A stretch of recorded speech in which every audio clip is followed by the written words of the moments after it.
Assalamualaikum warahmatullahi wabarakatuh. Perkenalkan, nama saya Okta Tiara, NIM 06111181924009. Kelas Indralaya, mata kuliah Dasar-Dasar dan Proses Pembelajaran Fisika. Dosen pengampu Dr. Ketang Wiono SPD MPD dan Dr. Andes Abidin Pasaribu MM. Pada kesempatan kali ini, saya akan memaparkan materi tentang taksonomi pembelajaran dengan 3 ranah. Taksonomi yang saya ambil yakni taksonomi Bloom dengan ranah afektif, ranah kognitif, dan ranah psikomotorik. Latar belakang, guru merupakan seorang pendidik yang perlu memahami berbagai taksonomi dengan tujuan untuk mendapatkan wawasan yang lebih luas mengenai tujuan dalam pembelajaran dan mampu memilih mana yang pas dengan mata pelajaran yang dipegang dan dalam kegiatan pembelajaran yang telah dirancangnya. Taksonomi merupakan ilmu mengenai kelompok organisme yang berdasarkan perbedaan dalam kategori menurut karakter fisik. Apa itu pengertian taksonomi? Secara bahasa, taksonomi berasal dari bahasa Yunani, yakni tasein dan nomos.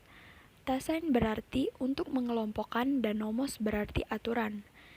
Nah, taksonomi juga diartikan secara istilah, yakni sebagai pengelompokan suatu hal yang berdasarkan hierarki atau tingkatan tertentu, di mana pada taksonomi yang lebih tinggi bersifat lebih umum dan bersifat masih luas, sedangkan taksonomi yang rendah bersifat lebih spesifik atau lebih terperinci. Pada pendidikan, taksonomi juga dibuat untuk mengklasifikasikan tujuan dalam pendidikan. Apa itu taksonomi Bloom? Taksonomi Bloom ini diartikan sebagai pengklasifikasian dari hasil belajar yang terdapat dalam beberapa ranah dalam mencapai tujuan pendidikan yang diinginkan. Taksonomi ini sendiri pertama kali disusun oleh Benjamin S. Bloom beserta teman-temannya pada tahun 1956, sehingga sering pula disebut dengan taksonomi Bloom. Benjamin S. Bloom merupakan salah seorang ahli pendidikan dari Amerika yang pahamnya banyak dipergunakan oleh kalangan pendidik secara luas. Selanjutnya, apa saja prinsip dasar dari taksonomi Bloom? Prinsip dasar taksonomi Bloom ini ada 4 yang digunakan oleh Benjamin S. Bloom dan Cradwell, yakni 1.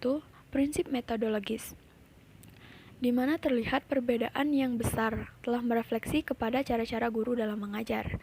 2. Prinsip psikologis, di mana taksonomi hendaknya konsisten dengan fenomena kejiwaan yang ada sekarang ini. 3. Prinsip logis, di mana taksonomi hendaknya dikembangkan secara logis dan konsisten. 4. Prinsip tujuan, di mana tingkatan tujuan tidak selaras dengan tingkatan nilai. Selanjutnya, tujuan taksonomi Bloom. Secara garis besar, ada 3 tingkatan tujuan yang dirumuskan oleh Bloom dan kawan-kawan, yakni 1. Dalam kategori tingkah laku yang masih verbal, 2. Dalam perluasan kategori menjadi sesuatu yang sederhana, 3. Pada tingkah laku konkret yang terdiri dari tugas dalam pertanyaan sebagai ujian dan soal. Adapun ranah taksonomi 1. Ranah kognitif atau cognitive domain. Ranah kognitif ini merupakan suatu ranah yang mencakup kegiatan mental atau otak. Menurut pendapat Bloom, segala upaya yang menyangkut pada aktivitas otak termasuk dalam ranah kognitif, di mana ranah kognitif ini terdapat 5 aspek atau jenjang proses berpikir, mulai dari yang terendah hingga yang paling tinggi. Adapun aspek ranah kognitif yakni pengetahuan atau hafalan ingatan, dan bisa disebut juga knowledge. Yang 2, pemahaman atau comprehension. Yang ketiga, aplikasi atau application. Yang keempat, analisis. Yang kelima, sintesis. Dan yang keenam, evaluasi. Yang kedua, ranah afektif atau affective domain. Ranah afektif yakni sebuah ranah yang bersangkutan dengan sikap dan nilai yang mencakup watak, perilaku seperti perasaan, emosi, minat, sikap, dan nilai.